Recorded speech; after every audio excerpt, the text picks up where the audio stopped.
Glória a Jesus. Então nós vamos ler Evangelho de João, capítulo de número 4, do 7 até o 18.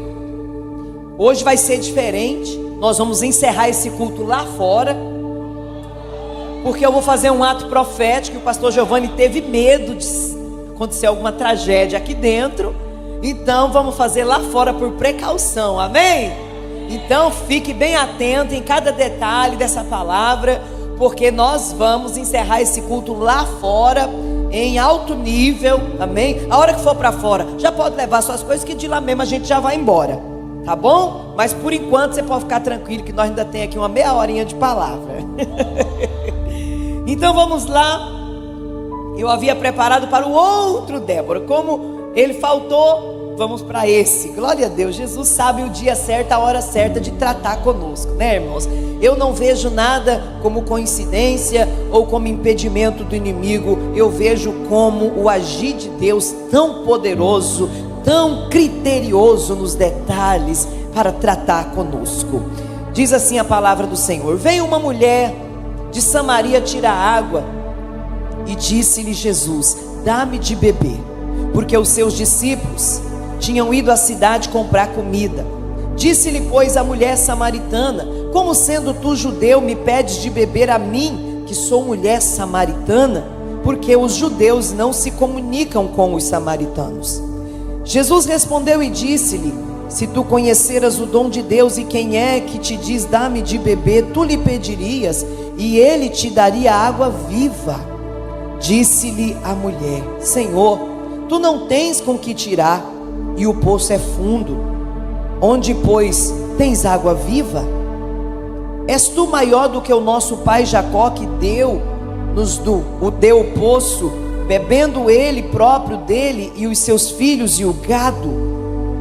Jesus respondeu e disse: qualquer que beber dessa água tornará a ter sede, mas aquele que beber da água que eu lhe der nunca terá sede, porque a água que eu lhe der se fará nele uma fonte de água que salte para a vida eterna. Disse-lhe a mulher: Senhor, dá-me dessa água para que eu não tenha mais sede e não venha aqui beber. Disse-lhe Jesus: vai, chama teu marido e vem cá. A mulher respondeu e disse: não tenho marido. Disse-lhe Jesus: disseste bem, não tenho marido, porque tiveste 5 maridos, e o que agora tens não é teu marido. Isto disseste com verdade. Podei-vos assentar. Eu tenho uma palavra sobre esse tema, mas essa que eu vou pregar agora eu nunca preguei. Já preguei nesse tema em outras vezes, mas a de hoje é nova, é inédita. Você nunca ouviu, amém? Pastor Vanilson, mas a pastora, estou sempre vendo eles aqui, estou muito feliz. Glória a Deus. Deus abençoe vocês. Amo muito vocês, viu? Jesus deixou a Judeia para ir para a Galileia, e para fazer esse percurso, esse trajeto, era-lhe necessário que ele passasse por Samaria. Era necessário que durante esse trajeto ele passasse por Samaria. E chegando em Samaria, ele se assenta à beira de um poço que Jacó havia cavado para o seu povo e para o seu gado beber. Sentado ali, os seus discípulos saem e vão à cidade para comprar comida. E enquanto ele está ali no poço sentado, descansando, esperando os seus discípulos chegarem, chega uma mulher para tirar a água. A Bíblia nos diz que era meio-dia, era um momento de sol escaldante. Gente, nós temos um período de muito calor aqui e ele já começou. E nós temos aqui até dezembro de muito calor, mas muito calor. Só que se você vai em Israel, irmãos, o calor é dobrado. Lá quando faz frio, faz muito frio. E eu já estive lá no mês de maio. Gente, o mês de maio em Israel é tenebroso. Israel, os Emirados Árabes, é muito, mas é muito calor que você não tem noção da ideia. E eu posso imaginar essa mulher indo tirar água ao meio-dia, o calor que essa mulher não enfrentava para ir tirar água ao meio-dia. Essa mulher, ela tinha uma má fama, se falava mal dela na cidade. Por quê? Por que da má fama? Porque essa mulher viveu uma sucessão de relacionamentos frustrados. Essa mulher viveu uma sucessão de relacionamentos que não deram certo. Por isso ela tinha uma má fama na cidade, a mulher dos 5 maridos, ou quem sabe a mulher adúltera, ou a mulher prostituta, não sei, eu só sei que a fama dela era ruim, não sei de que nome eles a chamavam, mas eu sei que a fama dela era ruim, era uma mulher de má fama, ela era rejeitada, ela era mal falada, e por isso percebe-se no texto que ela era uma mulher, preste muita atenção, ela era uma mulher que se isolava. Para quê? Para fugir dos olhares, dos julgamentos alheios. Ela tinha vergonha, e por isso ela ia no poço esse horário. As outras mulheres iam no poço pela manhã, quando o sol ainda não havia saído, mas essa mulher, ela escolhia o pior horário do dia para tirar água, porque certamente ela tinha muita vergonha de encontrar as outras mulheres, de encontrar as outras pessoas no texto, na beira do poço. A Bíblia não fala, mas fica muito claro quando diz que ela ia ao meio-dia, e era um horário em que ela estaria sozinha. Nós chegamos a essa conclusão porque nós entendemos que quem vai a um lugar aonde não tem ninguém, é porque essa pessoa não quer ver ninguém. É ou não é? Você, quando está com o seu coração angustiado, com a tua alma frustrada, e você não quer conversar, você não quer explicar, ou você está com vergonha de alguma situação, você se isola, você não quer ver ninguém, você não quer estar perto de ninguém, você não quer estar ao lado de ninguém. Então observe comigo no texto, o simples fato dessa mulher ir à fonte ao meio-dia, buscar a água, diz muito sobre o que ela sentia. De todas as mulheres que iam à fonte, só ela ia nesse horário, no pior horário do dia. Ela não queria ver ninguém, essa mulher queria se isolar. E eu preciso falar um pouco com você sobre essa questão de isolamento. Isolamento pode parecer a tática perfeita para quem quer evitar problema, mas eu preciso te lembrar: isolamento não é algo saudável. Isolamento não é saudável. Isolamento é diferente de solitude, porque às vezes nós precisamos sim de um momento de solitude. Precisamos de um momento de solitude para quê? Para descansar. Precisamos de um momento de solitude para quê? Para refletir. Precisamos de um momento de solitude para orar. Precisamos de um momento de solitude para reorganizar as nossas emoções, as nossas ideias, os nossos pensamentos. Precisamos de momentos de solitude, mas se isolar não é saudável. Se isolar e não querer ver ninguém não é saudável. Jesus tinha os seus momentos de solitude. Ele ia para o monte, ele ficava sozinho com o Pai. Eram os momentos de solitude de Jesus. É muito saudável você tirar um momento a sós, fazer como Jesus ensinou, entrar no teu quarto, fechar a porta, e você e o seu Pai orar em secreto. São momentos de solitude, são necessários para a vida, mas o isolamento não. O isolamento nunca foi e nunca será algo saudável. Toda pessoa depressiva, ela deseja se isolar, ela deseja ficar quietinha no canto dela, sem ver ninguém, sem conversar com ninguém. O isolamento, ele é diferente.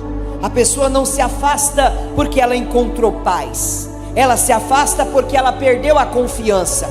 Ela se afasta porque ela perdeu a alegria. Ela se afasta porque ela perdeu a esperança. Ela se afasta porque ela não quer ver a cara de ninguém. Ela se afasta porque os sonhos para ela já não existem mais. Ela se afasta porque a frustração já tomou conta do coração dela, e é por isso que ela se afasta. Aí agora ela não quer conversar com ninguém. Aí agora ela não quer explicar nada. Agora ela não quer criar vínculos com ninguém. Agora ela não quer que ninguém chegue perto demais. Quantas pessoas que foram machucadas em algum departamento da igreja, e aí sai daquela igreja e vai para outra, e quando chega nessa outra diz: eu vou chegar nessa igreja, mas eu não vou participar de nada, eu não quero nem que me vejam, eu vou sentar no último banco, eu não quero servir, eu não quero que ninguém me veja, eu não quero ir para nenhum departamento. Por quê? Porque está machucada, não está saudável, porque gente saudável quer estar no meio de gente, gente saudável quer se envolver, gente saudável tem prazer em conversar, tem prazer em ajudar o outro, gente saudável quer estar junto, quer estar no momento de comunhão. Tem muita gente aqui que está como aquela mulher, prefere se isolar para evitar julgamento, para evitar explicações, prefere se isolar para evitar problema, mas a vida é cheia de problemas, e as vitórias da vida estão em resolver os problemas. Aleluia! A nossa vitória está em resolver os problemas. O inimigo quer isso, que você se isole, que você se afunde na depressão, que você fique dentro do seu quarto trancado, trancada. O inimigo quer que você fique ali sem falar com ninguém. O inimigo quer te ver trancada em um quarto sem ter forças para levantar. O inimigo quer te ver na depressão, mas o Espírito Santo de Deus te trouxe aqui para te dizer: eu quero você no meio do povo, eu quero você no meio da congregação, eu quero você, como diz o Salmo 133, ó quão bom e quão suave é que os irmãos vivam em união. É como o óleo que desce sobre a cabeça e vai mais para baixo um pouco e desce sobre a barba de Arão. É no meio dessa união, é no meio dessa comunhão que ele ordena a bênção. O diabo quer que você fique trancado no quarto, mas Deus quer que você esteja aqui no meio, aonde ele ordena a bênção. Em cada culto tem uma mesa preparada, e Deus já preparou um banquete para você. Então esteja no meio do povo. O inimigo quer que você seja aquela pessoa totalmente independente, que diga: eu não preciso de ninguém. E por detrás dessa independência tem uma alma ferida, com medo de ser ferida de novo. Tem uma alma ferida que não encontrou a cura. Existem pessoas que se isolam, não é porque elas são antissocial, não são antissociais. Elas se isolam porque já foram muito machucadas, já foram muito traídas por quem confiavam, foram abandonadas por quem deveria estar perto e quem sabe até prometeu ficar, foram expostas por quem conhecia os seus segredos, foram rejeitadas por quem deveria acolher, foram decepcionadas em quem confiava com todas as suas forças, foram machucadas em relacionamentos e agora querem se isolar. Então a alma vai criando esse sistema, esse mecanismo de defesa, e a pessoa começa a pensar: se ninguém entrar na minha vida, se ninguém se aproximar demais, ninguém vai me ferir, então eu vou me afastar, então eu vou ficar distante, eu não vou deixar ninguém se aproximar. Às vezes a pessoa até usa um argumento dizendo assim: ó, quem sabe você já ouviu isso, ou quem sabe até falou: eu gosto de ficar sozinho, ou eu gosto de ficar sozinho. Para os irmãos, eu não preciso de ninguém. Ou quem sabe você diz: quanto menos pessoas perto de mim, melhor. É fala de gente ferida, é fala de gente que está machucada. Ou quem sabe a pessoa diz: eu aprendi a resolver tudo sozinha. Que ótimo, é muito bom. Mas é tão bom quando a gente tem alguém que nos ajuda, que nos auxilia. Todas essas frases é uma alma machucada dizendo: eu tenho medo de ser ferida de novo. Mas na verdade, eu vou te contar uma coisa: ninguém gosta de ficar sozinho, tá? Na verdade, ninguém gosta de estar só. Você não foi criado, e criada para ficar só. O próprio Deus disse essa frase quando criou Adão. Ele disse: não é bom que o homem esteja só. Ei, por que você acha que foi instituída a igreja, o templo? Isso aqui não é conversinha de pastor, isso aqui não é invenção de pastor não, gente. No deserto, Deus mandou criar o tabernáculo, aonde o povo se reunia para ouvir a voz de Deus. O sacerdote entrava uma vez por ano, apresentava sacrifício, o povo ficava lá reunido, esperando uma resposta. Terminou o período de tabernáculo, Salomão constrói o templo. Veio a Babilônia, destruiu o templo. Eles criaram as sinagogas, lugares de reunião, para eles se reunirem e lerem, estudarem a Torá e cantar cânticos de adoração ao Senhor. Hoje tem sinagogas em muitos lugares, mas em Israel se reúnem ali em volta do Muro das Lamentações para se adorar ao Senhor. Ei, esse ajuntamento de gente para ouvir a palavra, para adorar a Deus, não é invenção de pastor como alguém diz por aí, não. É instituição de Deus para você e para mim. Ei, nós precisamos ser igreja, estar reunidos adorando ao Senhor. Isso é propósito de Deus. E se você acha que não é, experimenta faltar culto, para você ver como você vai ficar fraco espiritualmente, para você ver como você vai esfriar, para você ver como você não vai ter força para orar, para você ver como as portas vão se fechar, para você ver como a sua vida vai piorar, para você ver como a sua alma vai entrar em um estado de vazio tão grande que nada e nem ninguém poderá preencher.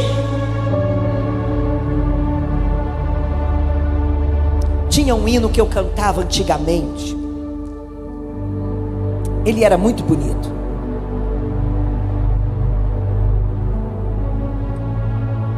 E na metade do coro dizia assim, ó: vai que tu verás o que te espera aí fora.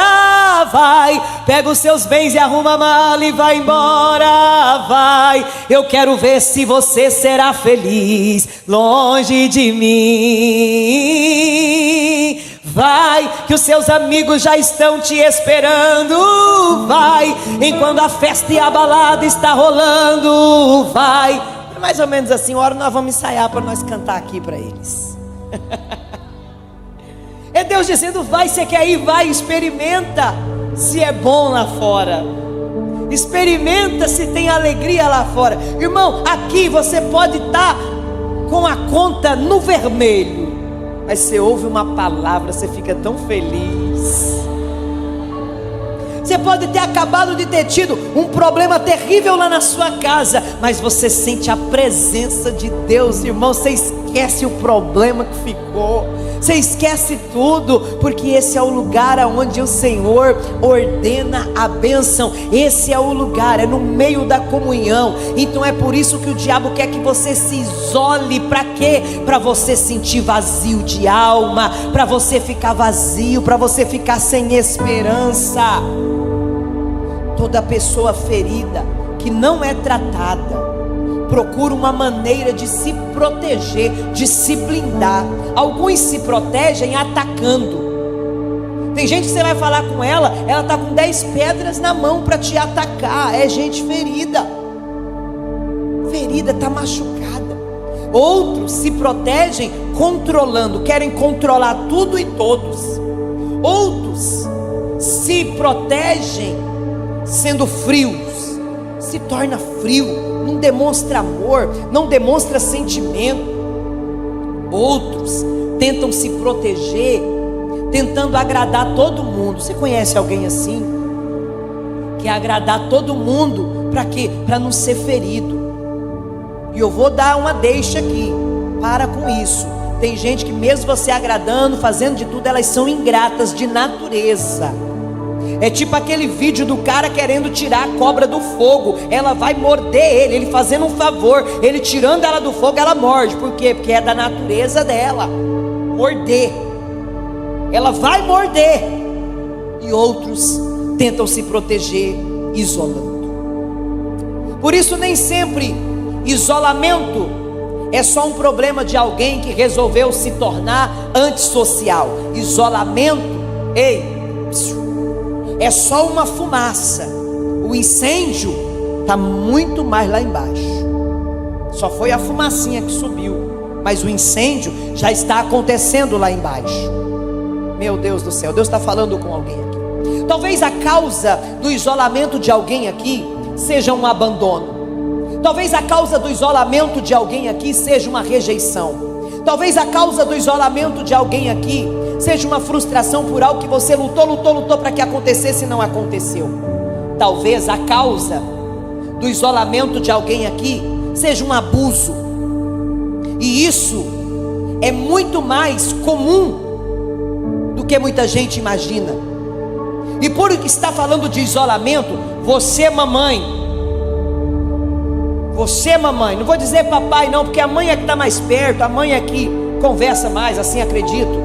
Você mamãe, se você vê a sua criança se isolando demais, retraída demais, tímida demais, de uma hora para outra, cuidado, ela pode estar sendo abusada.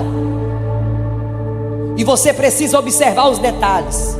Ah, mas do nada essa criança está com raiva do tio, não quer nem ficar perto do tio, não quer ficar perto do padrasto, ou não quer ficar perto do pai. Do nada essa criança ficou estranha. Cuidado, observe, porque você pode estar lidando com um abusador que a criança não tem coragem de contar. Observe as suas crianças. Mãe, olhe a genitália de sua criança todos os dias e diga para ela: ninguém pode mexer aqui, tá?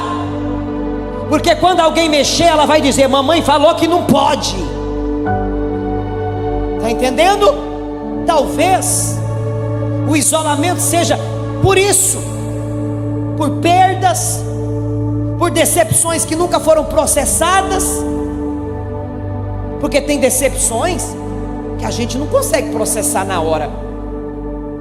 Eu já sofri decepções que eu fiquei dias, meses tentando processar, tentando entender como alguém teve coragem de fazer aquilo comigo, como alguém teve coragem de agir daquela forma. Eu demorei processar. E aí você vai se isolando para tentar entender o que está acontecendo, por que disso? Aí você se isola, porque tem coisas que dói demais, tem decepções que dói demais, e porque dói demais, e você não tem como ficar falando, você se isola para tentar entender. Quem se identifica?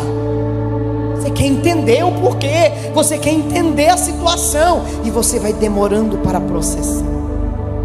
E a pessoa que vive nesse estado de alerta, ela convive tanto com aquele trauma, com aquela dor, que ela acaba achando e acreditando que aquilo ali faz parte da personalidade dela. E ela diz: não, eu sou assim. Não, você não é assim. Eu sou assim. Não. Eu me conheço, Maida, eu me conheço. Eu sou uma pessoa alegre, extrovertida, faço piada, faço zoada. Para mim pôr um apelido em você é rapidinho, eu consigo achar um apelido bem legal. Só que quando eu estou triste, isso não acontece. Entendeu? Quando eu estou triste, isso não acontece, eu fico muito séria. E isso é perigoso. Aí eu falo: eu não sou essa pessoa. Eu não sou assim. Eu sou diferente.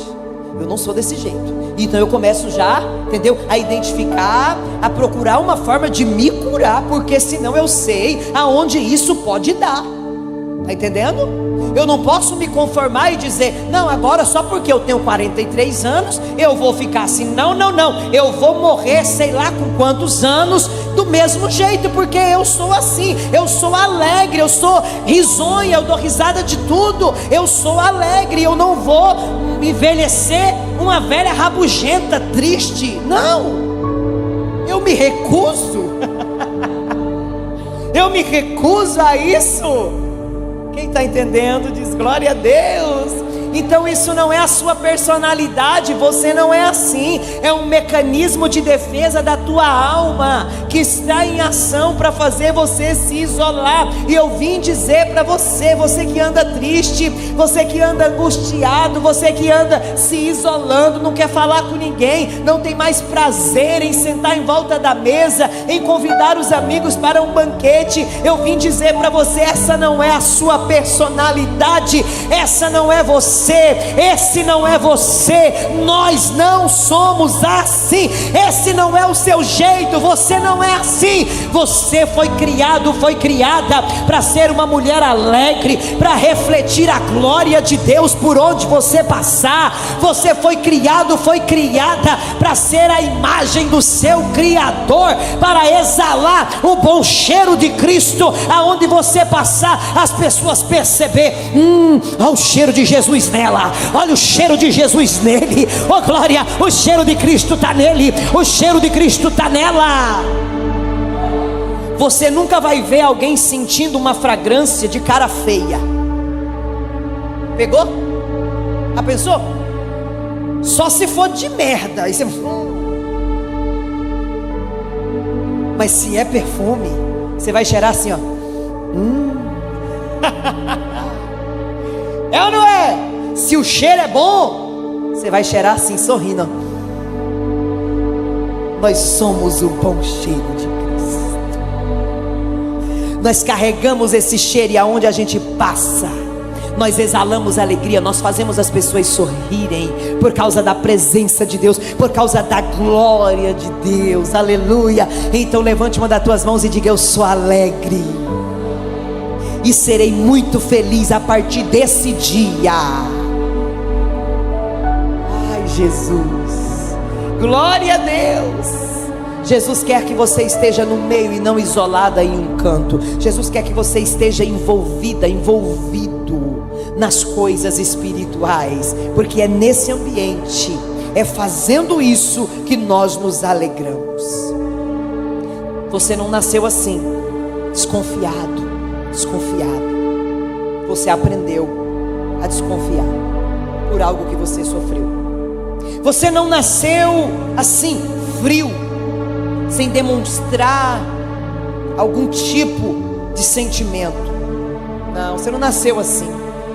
Algo aconteceu e você colocou uma pedra de gelo no teu coração e disse: eu não vou demonstrar sentimento a ninguém. Você não nasceu assim, aquela pessoa distante. Não. Você começou a não querer mais proximidade, porque você começou a associar proximidade com dor, com sofrimento. Você não nasceu assim, essa pessoa controladora que quer controlar tudo. Você começou a ser assim porque você teme que as coisas fujam de suas mãos e você tenha perdas novamente. Sabe quando que começa a cura interior? Quando que começa? É quando nós começamos a visitar o nosso passado e fazer a seguinte pergunta: o que aconteceu para que eu me tornasse assim? A gente faz aquela visitinha, aquela retrospectiva. Todo final de ano tem aquela retrospectiva do ano. O que aconteceu o ano todo? Tem hora que a gente precisa olhar para trás e fazer uma retrospectiva. Quando foi que eu comecei a ficar assim? Quando foi que eu comecei a sentir essa dor? Fernandinha, por favor, entrega para eles um post-itzinho para eles já começarem a escrever, de forma bem discreta, para não chamar a atenção e tirar a atenção da palavra. Cada um vai pegando o seu post-itzinho. Não fale nada, depois eu explico, só pega. Quando que começa? Quando eu faço uma retrospectiva e vou percebendo as coisas que aconteceram comigo, e começo a perceber que algumas coisas foram traumáticas para mim. O que é um trauma? Deixa eu te explicar o que é um trauma. É algo que me acontece com um forte impacto emocional. Ah, fulano deu um traumatismo craniano. Por quê? Bateu a cabeça. Tá, um forte impacto na cabeça, traumatismo craniano. Então a palavra trauma vem de impacto. Então o que é um trauma? É aquilo que te impactou. Talvez o que me traumatiza não traumatiza você. Por quê? Porque cada um de nós viemos de uma família. E essa família, ela teve uma forma de educar os seus filhos. E nessa forma de educar os seus filhos, alguns filhos se acostumaram com algumas coisas.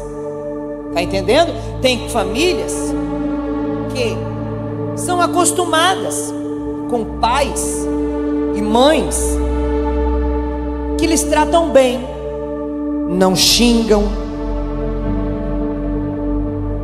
não espancam. Aí casa, o marido grita, o marido xinga. Trauma. Ela não está acostumada com isso. Ela recebe isso como um forte impacto emocional, um impacto muito forte para ela. Ela não está acostumada com isso. Talvez outra pessoa não teria problema de ouvir um xingamento. Foi xingada desde sempre em casa. É só mais um me xingando. Está entendendo? Quem está pegando? É só para você entender a diferença de uma pessoa que pode ter um trauma e outra pelo mesmo motivo ficar tranquila e está tudo bem. Ela aceita. Hello? Mas o trauma, ele vem a partir disso, de um forte impacto emocional. Quando nós visitamos o nosso passado, nós vamos descobrir o que é que nos deixou assim. Qual foi o trauma? Qual foi o momento da minha história que eu me deixei ser ferida, ser ferido, ser machucado? Quando nós visitamos o nosso passado, nós vamos detectar fatos. E agora eu preciso que você dobre a tua atenção aqui em mim. O fato de nós detectarmos uma causa, um sintoma, não cura. Diga comigo: o fato de eu detectar um trauma, uma dor, não me cura, mas já é o começo. Vamos supor que você tem uma doença. Já pegou a folha? Olha para mim. Não precisa olhar para a folha, está em branco, não tem nada escrito. Olha só, preste muita atenção. O trauma, ele está ali. Eu sei que ele existe, eu detecto ele. É como uma doença. Por que a febre existe? Para mostrar que tem uma inflamação no seu corpo e que está virando ou se tornando uma infecção. Inflamação, infecção. Se a febre não chega, quem não tem caneta só faz assim que eles levam para você. Se a febre não chega, você nunca ia descobrir que tinha uma inflamação. Você só descobre que tem porque veio a febre. Então o sintoma, ele te ajuda a descobrir que tem uma causa. O sintoma te ajuda a saber que tem algo de errado com o seu corpo. Não é a cura saber. A cura está mais embaixo aqui que eu vou te mostrar. Por experiência própria, eu vou falar uma coisa para vocês aqui. E eu vou falar de forma bem assim, bem sutil, muito clara. Ó, alguém precisando de caneta ali, para que vocês não me confundam. Observe só. Por experiência própria, eu posso falar uma coisa com muita propriedade para vocês. Eu estudei psicologia, inclusive eu fiz a minha pós-graduação pela Febracis em psicologia positiva, a ciência da felicidade. terminei tem uns 3, 4 anos. Eu estudei muito psicanálise, estudei muito, tanto a psicologia quanto a psicanálise tem métodos muito bons para diagnosticar problemas.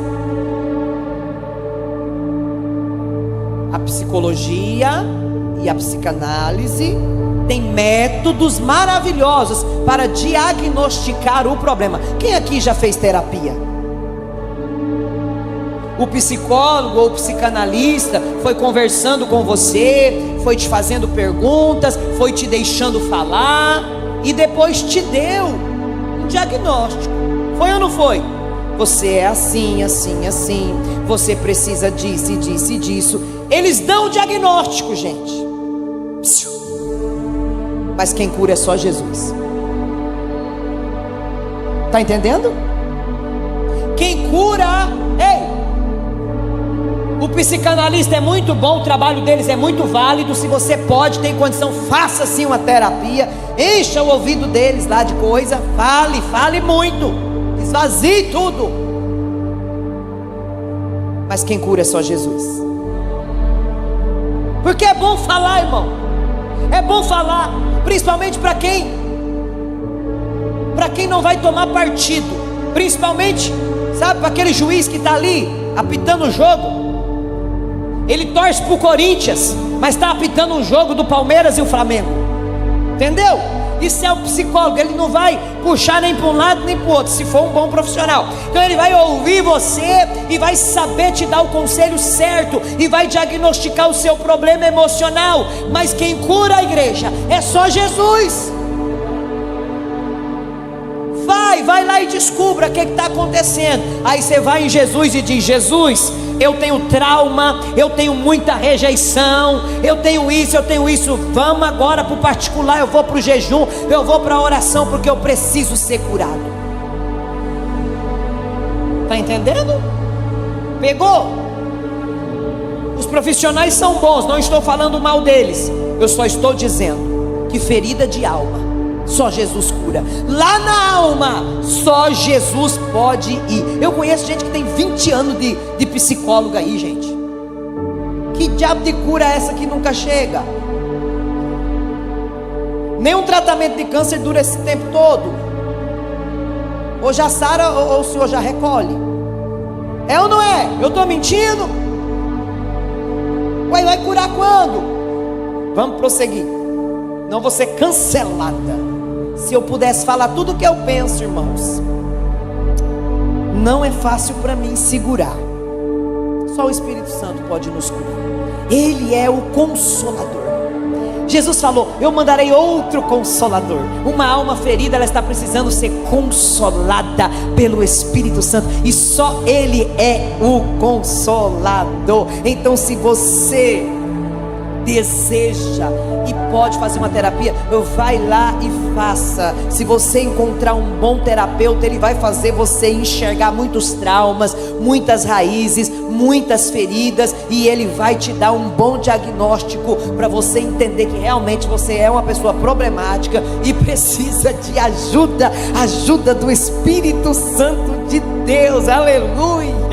Mas poder para curar é só o nosso Senhor. Aleluia! A cura nos faz entender, preste bem atenção, que aquilo que nos aconteceu não pode mais fazer parte da nossa história. Fez parte um dia, mas não pode continuar fazendo. Por quê? Porque o Espírito Santo vem e nos abençoa, e nos sara, e nos ajuda a administrar, a governar bem as nossas emoções. Eu me lembro, irmãos, que antigamente, no começo do meu casamento, eu brigava muito com meu marido. Mas eu aprendi. Todo mundo que convive com a gente percebe. Vocês já viram a gente brigando?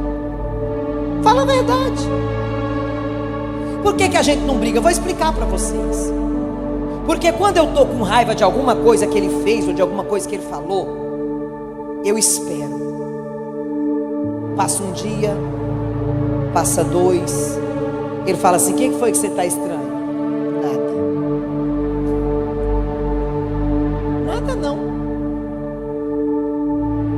mas do terceiro dia não passa. Aí eu vejo ele lá no cantinho, né? Cristinho, o que foi? Aquele dia, você falou isso. Não gostei. Fiquei triste com você. Não me agradou. Não era assim que você devia ter agido. Aí sabe o que acontece? Ele me pede perdão e só alegria. Porque se eu falo na hora da raiva, se eu falo com a cabeça quente, e ele do mesmo jeito, ele espera até mais. Ele espera. E aí depois, com a cabeça fria, a gente conversa. Então quer dizer que seu casamento não tem confusãozinha, algum probleminha assim, eu fico com raiva. Mas briga, meus vizinhos nunca escutou, meus filhos nunca viram. Porque depois, no quarto, com a porta fechada, a gente conversa, resolve e se entende. Tá entendendo, irmãos? Eu não sou mais aquela surtada, não, desequilibrada. Aqui não, você não vai me pegar assim, não. Desequilibrada? O Rivotril vai e trabalha com força. Tô brincando, eu tomo é de outro.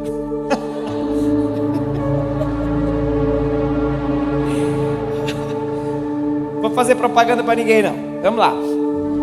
Então, quando nós estamos sarados, nós governamos as nossas emoções. Aí nós entramos lá em Gálatas capítulo 5, versículo 22, aonde fala do fruto do Espírito. Ei, se você tem o Espírito Santo, o fruto dele vai operar em você, vai trabalhar em você, vai curar você, vai te ajudar a se controlar, vai ajudar você a controlar a sua boca, vai ajudar você a controlar a sua raiva. O que a Bíblia diz? Ireis, mas não pequeis. Aí tem gente que ira e peca logo em seguida. Fica irado aí, irmão, fica com raiva aí, irmão, dá um murro na parede, quebra logo essa mão, mas não peque. Entendeu? Ai, Jesus. Se você está com uma ferida aberta pelo que te fizeram algum dia, você pode estar vivendo da seguinte maneira: você pode estar sendo aquela pessoa que foi traída e agora suspeita de todo mundo. Você pode estar sendo aquela pessoa que um dia foi abandonada e agora uma pessoa não pode se distanciar um pouquinho, que você já sente que vai acontecer tudo de novo. Você pode estar sendo aquela pessoa que um dia alguém ou algumas pessoas mentiram para você e agora você procura mentira em tudo. Você está vasculhando tudo e aí a pessoa diz: olha, eu me atrasei por esse motivo, mas quem sabe esqueceu que teve outro motivo. Aí ela descobre esse outro motivo que a pessoa não falou e aí pronto, o pau quebra. Quem está pegando? Quem sabe você está sendo aquele tipo de pessoa que um dia você foi manipulada e hoje qualquer correção você acha que é uma manipulação. Um dia eu fui atender um casal e foi a mulher que pediu o atendimento. E ela disse assim: ele está me manipulando, ele está fazendo isso comigo, ele está achando que eu sou o quê? Ele está querendo fazer de mim uma Rapunzel presa aqui dentro. Aí eu fui lá ouvir, né, que eu sou toda do lado da mulher. Cheguei lá, vamos ouvir os dois lados. Quando eu cheguei, que eu ouvi os dois lados, ele disse assim para mim: pastora, sabe qual foi o motivo? É porque a água foi cortada aqui em casa e a minha esposa pediu uma mangueira para o vizinho e o vizinho cedeu. E sabe como é que ela foi lá buscar e levar a mangueira? De baby doll. Verdade. Aí eu disse: ô, minha mãe, não, irmão, eu vim doida para te defender, mas agora eu vou ter que ficar do lado do irmão. Como é que uma mulher casada vai de baby dollzinho lá no quintal do vizinho, leva a mangueira, acha que estava difícil, volta com a mangueira? Aí não, irmão, aí eu tô achando meio estranho esse negócio dessa mangueira pra lá e pra cá de baby doll. Mas a irmã, na cabeça dela, aquilo ali era uma manipulação. Ele estava manipulando ela. Ô irmã, se você tem um homem, eu disse o quê? Ele não vai querer que você anda pelada para outro, não. Você tem um moleque qualquer aí, ele não vai importar não. Você pode andar mostrando tudo, ele vai achar bonito. Mas se você tem um homem do teu lado, ele não vai gostar que outro homem olhe para você e deseje. Porque no Antigo Testamento está: não adulterarás. Mas no Novo, Jesus levou a régua lá em cima. E com a régua lá em cima ele disse: se você olhar com intenção, já adulterou. Pegou? Ela disse: você está me manipulando. Mas eu falei o que era para ser falado, e ela não gostou mais de mim. Foi simples assim. Quem sabe você pode estar vivendo como aquela pessoa que um dia foi rejeitada, e agora qualquer silêncio para você é rejeição, e você tem sofrido com isso. E sem perceber, nós começamos a interpretar o presente através daquilo que nós sofremos no passado. Tem muita gente que interpreta o seu presente por aquilo que sofreu no passado. Os novos relacionamentos começam a pagar dívidas que nunca fizeram. Tá pegando? Aí a pessoa diz: é porque no relacionamento anterior era assim, é porque lá no passado era assim. Ei, esquece o relacionamento anterior. O relacionamento anterior é o anterior. A pessoa do relacionamento anterior é outra pessoa. Agora você está em outro relacionamento. Só que tem gente que eu percebo que tem uma dificuldade de encerrar ciclos, cortar vínculos. Ei, ex é ex, ex é ex, gente. Para com essa palhaçada de ficar com lenga-lenga com ex. Ex é ex, para com isso. Chega a me dar raiva uma coisa dessa. Ai, por causa dos filhos. Filho não é ex, não, ex é ex. Filho é filho, ex é ex.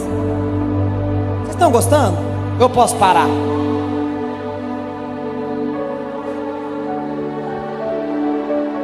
Esse lenga-lenga com ex, então volta pro ex.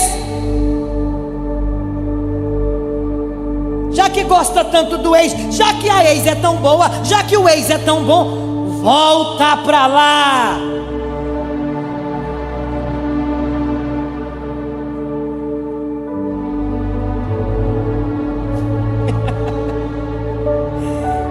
Ela está tirando foto bem de pertinho. Agora é outro relacionamento, gente. Não traga coisa antiga de lá para cá, não. Agora é outra pessoa, é outro nome. Tá entendendo? É tudo novo, novo.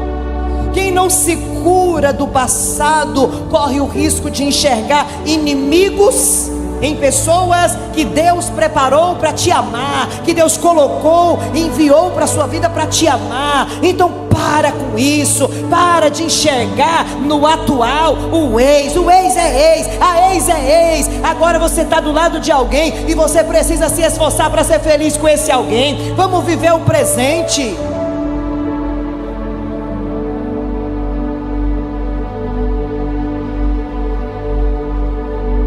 Nunca precisei ter contato com ex. Tenho 2 filhos ali, nunca precisei. Nunca precisei. Nunca houve necessidade. E estou tão bem. E quando a pessoa está nesse estágio, eu já termino.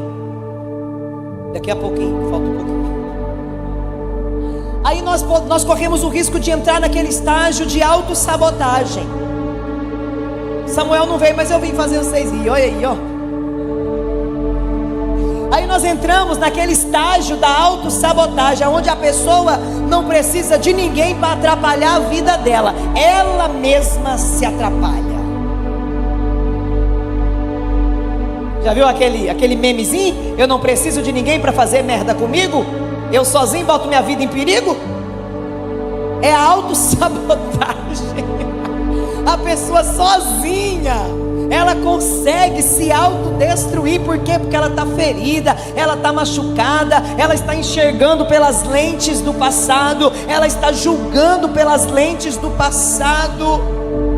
E é por isso que a cura é muito necessária. E sempre no Déboras eu procuro sempre falar desse assunto. Eu preciso tratar disso, porque eu percebo quantas pessoas feridas nós temos em nosso meio. O Senhor Jesus quer nesta noite te desatar de todas as experiências antigas que vinham te amarrando. Ei, tinha experiências antigas que vinham te amarrando, que vinham te acorrentando, e você precisa se desatar disso hoje. O Senhor Jesus quer fazer isso por você. Permita-se ser curada, ser curado pelo Senhor Jesus nessa noite. Voltando para a Samaritana, para nós encerrar. Eu saí do texto um tempão, mas estou voltando agora. Parecia ser um dia comum para aquela mulher, parecia ser um dia como qualquer outro. Ela saiu solitária, sozinha, para buscar aquela água, como ela sempre fazia. Mas o que ela não sabia é que Jesus já tinha marcado um encontro com ela naquele lugar para marcar a sua história. Eu vou dizer uma coisa para vocês: se você tiver fé para receber, receba. São em dias comuns como esses que Deus resolve fazer coisas extraordinárias e mudar a nossa vida, e fazer assim, aquela virada de chave poderosa sobre nós. É em dias comuns que uma só palavra vem e muda tudo. Gente, um dia eu estava lá no apóstolo e ele estava ministrando, e ele estava falando sobre dívida de alma. Irmãos, o resto do que ele pregou, não sei te falar de nada. Eu só lembro dessa frase: dívida de alma. Por quê? Porque naquele dia aconteceu uma virada de chave poderosa. Eu tinha uma dívida de alma tão terrível na minha alma, porque como eu fui uma pessoa que já passei fome, já passei muita necessidade, já tive que ficar um ano com 2 pares de roupa, era uma no varal e a outra no meu corpo, sabe? Fui abandonada, fui deixada, meu pai morreu, minha mãe se tornou alcoólatra, moradora de rua, eu não tinha ninguém. Então eu tinha uma dívida comigo, que eu achava que eu tinha obrigação de falar sim para todo mundo, eu tinha obrigação de ajudar todo mundo, eu tinha obrigação de fazer tudo por todos. Aquele dia, quando ele chegou nessa parte, dívida de alma, foi muito libertador para mim. O meu coração continua sendo generoso. Às vezes eu pago para ver alguém que tem um coração mais generoso que o meu. A Fran está ganhando de mim esses últimos tempos. Mas eu sou extremamente generosa. Quem convive comigo há de contar alguns testemunhos para vocês. Mas hoje eu não faço por dívida, por achar que eu sou obrigada. Eu faço porque eu tenho um prazer em compartilhar o que Deus me deu. É diferente. E se eu achar que eu não devo fazer por você, eu não vou fazer. Mas antes eu achava que eu tinha obrigação de fazer. E foi numa mensagem simples assim que veio essa virada de chave. E o Espírito Santo me mostra chaves virando aqui nessa noite. Tem chaves virando aqui. Tem gente que não fará mais igual. Tem gente que não voltará para sua casa igual. Algumas coisas serão mudadas. Porque você está entendendo que algumas coisas que você fazia não era porque você era assim, porque você se tornou assim. Eu fazia o que fazia, sendo obrigada pela minha alma, sentindo uma imposição de alma, porque eu achava que porque um dia eu passei fome eu tinha que alimentar o mundo, porque um dia eu passei por isso eu tinha que fazer. Não, hoje não é por isso. Hoje é porque eu tenho prazer em repartir o que Deus colocou na minha vida. E se eu achar que tem uma hora ou uma pessoa com quem eu não devo repartir, eu não vou fazer só porque ela está precisando. Está entendendo? Porque até para ajudar você tem que pedir direção de Deus. Porque foi Jesus que falou: não dê coisas santas aos cães e nem pérolas aos porcos. Então toma cuidado com quem você ajuda. Esse dia de hoje parece um dia comum, mas não se engane, esse é o dia que Deus marcou para virar chaves sobre a sua vida. Esse não é um dia comum, é o dia que Deus marcou para mudar a tua história. Ei, Amarabachorabai, Ele trouxe você aqui para encontrar com você aqui, para falar com você aqui, para marcar a sua vida com um milagre e para mudar totalmente áreas e situações da sua vida que você olhava e dizia: esse Amarabachorabai não tem jeito. E é nesse lugar onde você diz que não tem jeito, que Deus vai fazer dar jeito. Os discípulos tinham ido à cidade comprar comida, e Jesus foi quem preparou aquele momento para ficar a sós com a mulher. Lembra que quando eles chegaram com a comida, Jesus não quis comer? Jesus falou assim: minha comida é fazer a vontade do Pai. Ele não estava com fome, era nada. Eles vão comprar comida para ver, deixa eu em paz aqui um pouco. Deixa eu me livrar de vocês um pouco. Eu tenho um particular com uma mulher que eu preciso curar, eu preciso libertar. Tem momentos que Jesus promove momentos para estar a sós comigo e com você. Tem momentos que é o próprio Jesus que promove situações para ter um particular conosco. Ei, sabe por quê? Eu acho lindo essa parte ela é incrível, porque Jesus quer estar sozinho com a mulher. Porque Jesus sabia que o caso dela era delicado.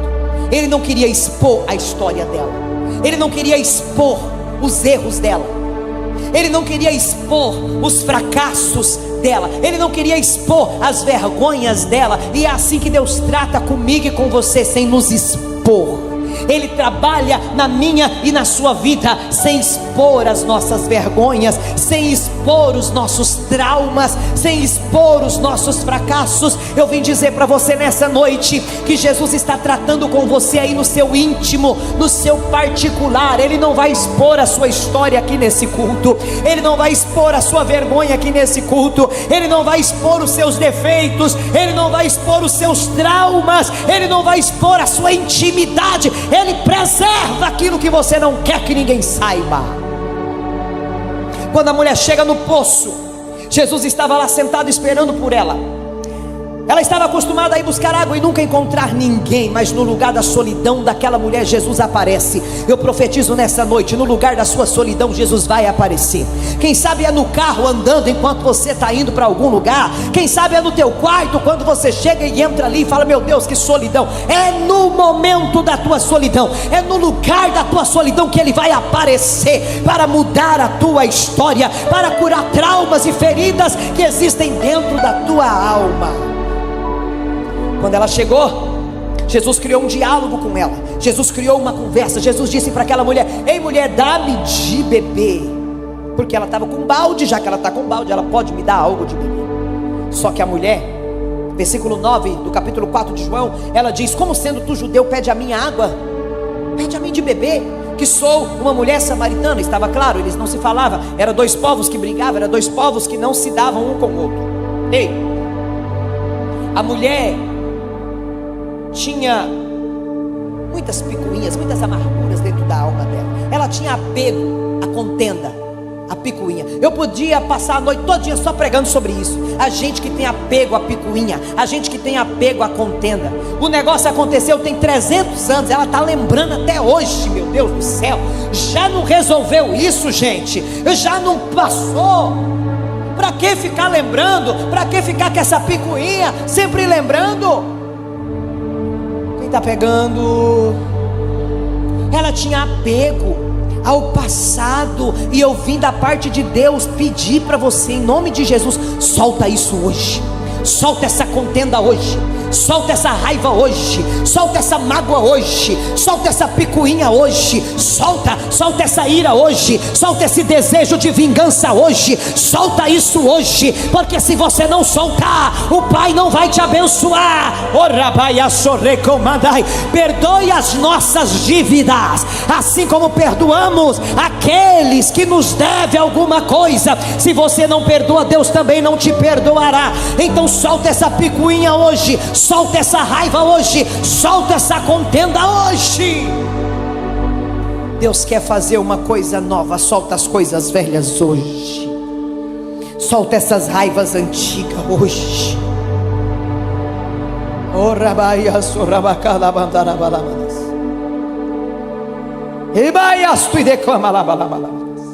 Eu tenho uma facilidade tão grande para esquecer. Um dia eu estava lá no Sinueiro, chegou uma irmã e me abraçou: oi pastor, oi. Depois eu falei: mas essa irmã não fez isso comigo? Depois eu lembrei, falei: mas não é possível. Fiquei com raiva, depois fiquei feliz. O Espírito Santo ministrou no meu coração: é isso mesmo, tá tudo certo, tá tudo certo, tá tudo certo. Melhor coisa é esquecer mesmo, tá tudo certo. É só você não dar acessos de novo. mas você não precisa ficar de mal, você não precisa virar a cara, é só não dar mais acesso, é só isso, tá tudo certo. Somos crentes, corta o acesso, mas não precisa virar a cara igual um idiota. Não fala com você, não fala com você. Não, irmão, para com isso, não é coisa de crente não. Sangue de Jesus tem poder.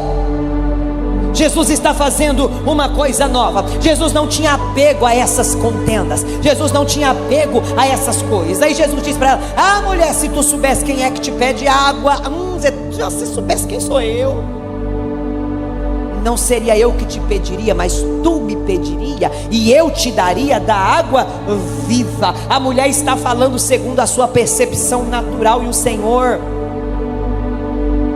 está falando segundo a sua percepção espiritual. Aí ela olha para Jesus e fala bem assim: ei, psiu, olha aqui, o senhor não tem balde?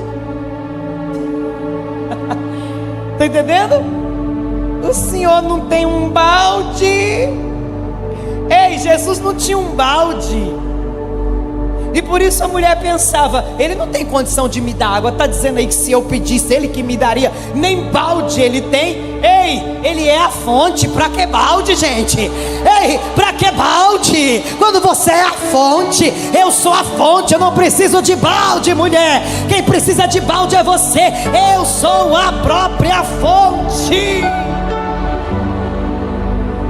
Posso te dar um conselho? Pare com essa mentalidade de balde, pare com essa mentalidade de migalha. Você está diante da fonte que jorra. Jesus é a fonte que jorra. Ei, quem sabe você está aí com um baldezinho? Não, para com isso. Esse balde não cabe nada. Ele quer te dar fonte de água. Fonte, ele quer te dar uma fonte.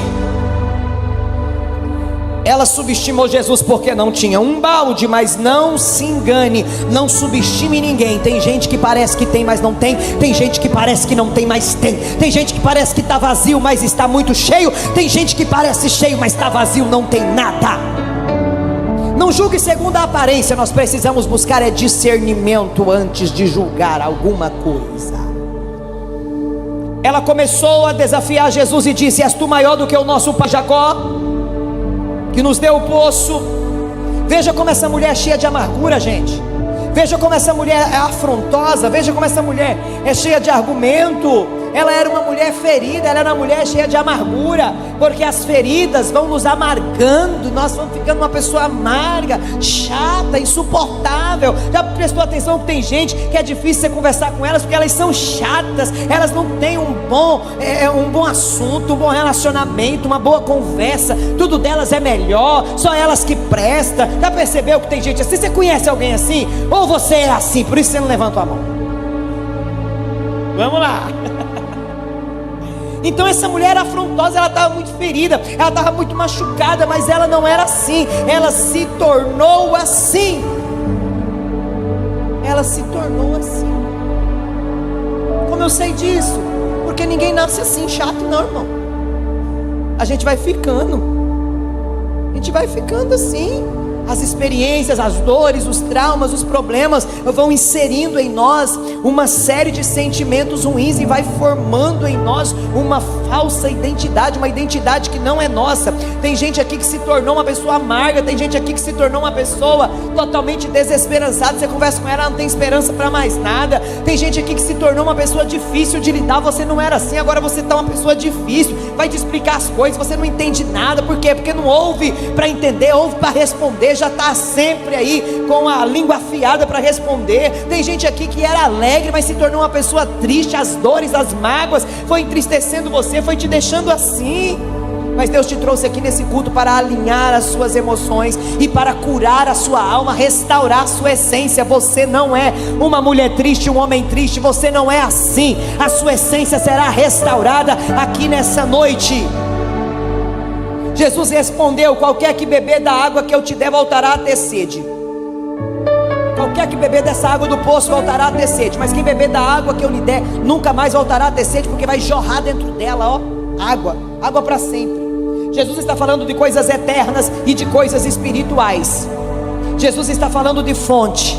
fonte de paz, fonte de alegria, fonte de bênção. Jesus está falando de uma fonte de salvação. Jesus está falando de uma fonte de uma vida abundante. Jesus está falando que é muito possível eu ser feliz. Por quê? Porque Ele tem a fonte para me dar. Jesus está falando de coisas eternas, mas aquela mulher só conhecia de coisas passageiras, prazeres momentâneos. Mas Jesus está dizendo para mim e para você nessa noite: eu estou aqui para dar a vocês coisas eternas. Não é prazeres momentâneos, não, é coisas eternas. Mas ela não entendia. Ela estava acostumada a sempre ir lá no poço buscar um pouquinho de água. Tem gente que está acostumado a ir no poço da sua vida, buscar um pouquinho de atenção, buscar um pouquinho de afeto, buscar um pouquinho de carinho, buscar um pouquinho de amor. Ei, mas Ele tem fonte. Ele está liberando coisas eternas. Eu quero profetizar sobre a sua vida. A carência não vai mais te levar para o poço. O consumismo, aquele negócio de sair comprando tudo na hora da ansiedade, não vai mais te levar para o poço.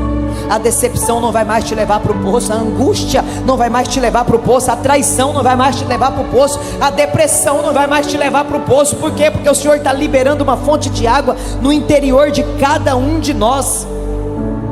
Quando Jesus fala de água viva, que fará nela uma fonte que lhe daria o privilégio de nunca mais ter sede, ela se interessa e diz: então me dá dessa água. Então Jesus responde, e aqui eu termino: vai lá,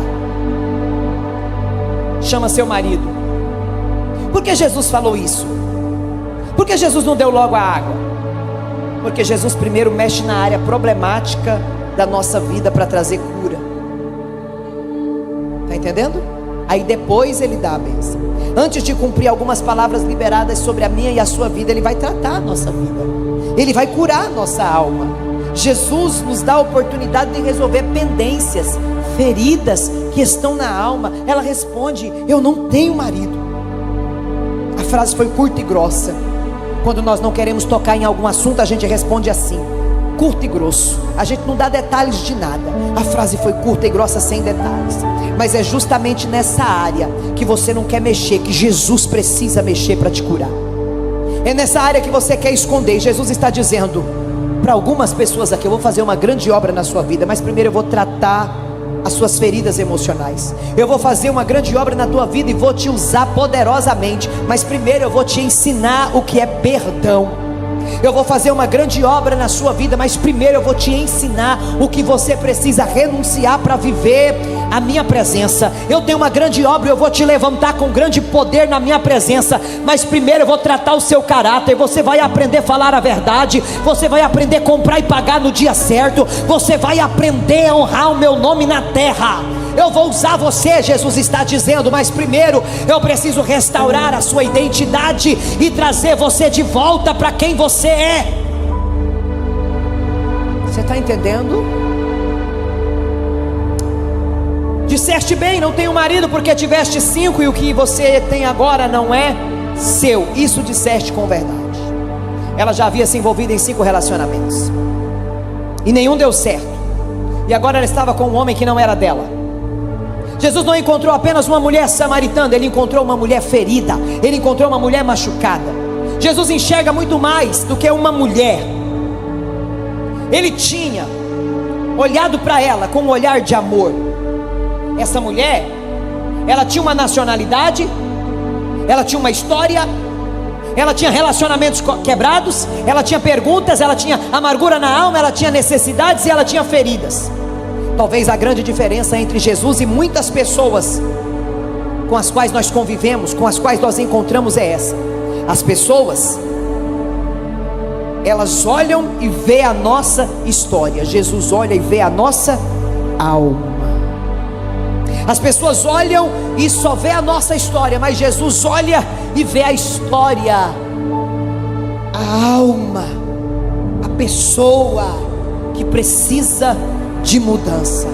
As pessoas podem até ter conhecimento sobre o nosso passado, mas Jesus conhece os porquês do nosso passado, o porquê de cada decisão que nós tomamos no nosso passado. E Jesus vai agora curar a alma daquela mulher. Jesus tocou no ponto que ela provavelmente queria esconder de todo mundo. Jesus toca onde ela queria esconder. Vai e chama seu marido. Eu não tenho marido. Disseste bem. Disseste bem. Em outras palavras, Jesus está dizendo: eu sei da sua história, eu sei das suas perdas, eu sei dos seus traumas, eu conheço as suas dores, eu sei das rupturas nos relacionamentos, eu sei dos relacionamentos que terminaram e marcaram você e te envergonhou. Mas hoje eu vou te curar. Hoje eu vou te dar a água que liberta, que transforma e que faz milagre.